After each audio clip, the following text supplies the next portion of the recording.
I have a quick question to start off with. Okay. So I had started reading the book, and this one term that really struck me, which is aestheticization of power. It's a very interesting term, and how it's being used to portray Sanskritam, in fact, because being a Sanskritam student, that struck me because we are not really taught in those lines at all. Can you briefly talk about that? Okay. Can you just say what was the word? Let me repeat the question. Yeah. In the book, there's a whole section called the aestheticization of power. Aestheticization of power. Now, this is a big theory of his on how and why Sanskrit spread without violence to so much of Asia. There was no army spreading it. It was not part of religious conversion. How did it spread? So he wants to look for a reason which shows some domination, some power game, some oppression done peacefully, but with an exploitation kind of point of view. So this theory of aestheticization of power says that, first of all, the theory was developed by Marxists to explain Nazism. How did Nazism start? Why was there Nazism?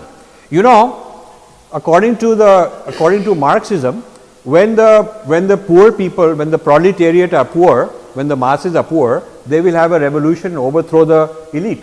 That's what Marxist revolution is supposed to be. And indeed, Lenin did that in Russia. Lenin started this revolution, a communist revolution, to as exactly the communist theory said, a class struggle where the peasants would overthrow the elite. So in Germany, why didn't the same thing happen? That was the question they asked. When there was a depression in Germany, why didn't it result in communism? Why did it result in Nazism instead? Because Nazism is not popular public. Nazism is one elite replacing the other. So why is it that in Russia, the masses revolted and took over, but in Germany, that didn't happen, and one new kind of elite, the Nazis, took over from the previous kind of elite. Why that? So they were very depressed because it seemed that Marxism had failed. Because if Marxism is valid, then it should be able to explain. So they developed a Marxism 2.0, which is called the Frankfurt School, because developed by people over there. And this Marxism 2.0 said that Nazis succeeded because they aestheticized the power. Meaning, this is very important, meaning that we are going to have power over you, but we'll do it in such a beautiful way that will make you feel proud. You will have national pride. You will feel that there is this great march, there is this band, and there is theater about the greatness of Germany. So chauvinism on display, things that will make the Germans feel proud of their history, proud of the history that we are the greatest and all that stuff. So aestheticization of power means that you instill in the people a kind of with a sense of aesthetics and beauty and glamour, a kind of a sense of that they are the ones who are powerful, okay, when actually the ruling elite are controlling everything.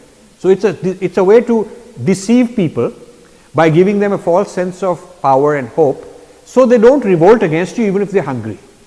So you see, it's a very clever, so it's a very good theory. It means that if all you guys are hungry and I'm exploiting you, according to communism, you should come and overthrow me. But if I'm a brilliant aestheticization of power man, I can actually turn your poverty into glory, and I can turn it into, we have the Ramayana, we have the Mahabharata, and we will chant Yagna, and we will be so happy because we're all chanting Yagna and we're all becoming gods. I will hypnotize you in such a way that rather than you overthrowing me, you'll actually love me.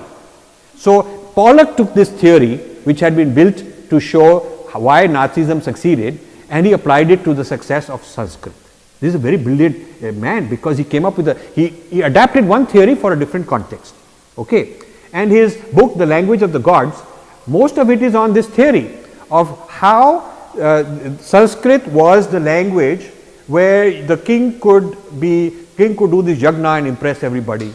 A king, then they would perform Ramayana, Ram Leela, so that everybody feel like, you know, we are this great, we are these deities and divine, and we are part of divinity, and we are all these great Hindus and all that, and that way they can remain poor. You can keep exploiting them and keep oppressing them, and you can keep doing that because they will be so much intoxicated with this nasha, this intoxication of feeling that way. So his whole thesis, Indians feel very happy that, oh, he praises Sanskrit for spreading without violence, sir. I said, yeah, it spread without violence because it was a system of exploitation. He said, no, sir, but he says that Ramayana was very nicely used, beautifully used. I said, yes, that beautiful use of Ramayana is called aestheticization of power. So our people don't understand the layers of what the logic is. This is a very, I call it a brilliant theory. I mean, I don't agree with it. I think it's very kind of mischievous and subversive. But its brilliance from their point of view, how to subvert you. So what I did is, I said I will apply the aestheticization of power theory to Pollock.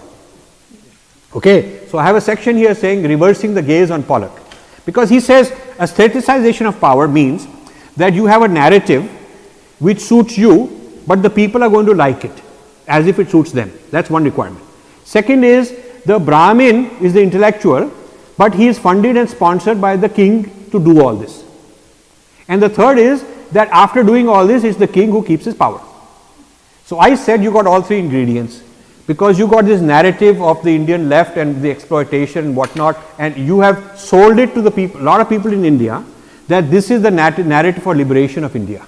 So all these Indian left that you are feeding with a narrative of the liberation of India from the clutches of Hinduism is sort of this narrative like you are saying the kings used to use of Ramayana and so on. So this is your narrative.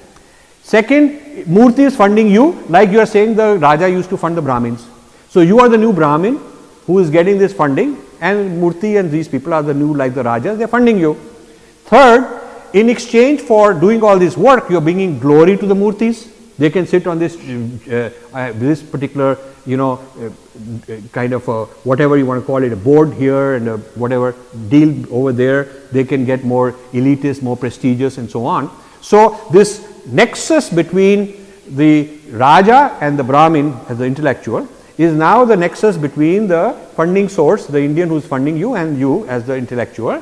And this idea of aestheticizing this new kind of a power with the people, so they are all very happy. And you can see the media in India is very happy with all this that these guys are doing. So this is the Pollock aestheticization of power, using exactly his brilliant theory back on him.